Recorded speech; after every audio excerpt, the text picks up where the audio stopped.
வாரதுக்குன்னு வீட்ல இருந்து கிளம்பி வந்திருக்காங்க போலயே.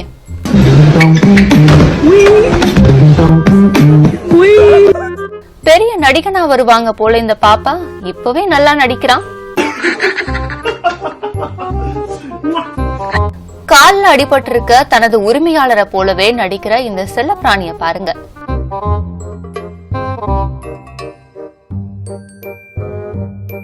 குதிரை பந்தயத்துக்கு இவ்வளவு பெரிய ரசிகர் இருப்பாங்கன்னு யாரும் எதிர்பார்த்திருக்கவே மாட்டாங்க.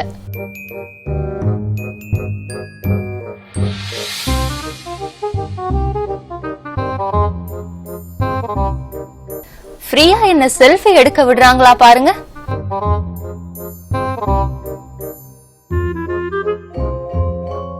டேய், உன்னை பெரிய மாவீரன்னு நினைச்சு பெட் கட்டினா இப்படி சின்ன பாத்திரத்துல காலவாரி விட்டுட்டியேடா.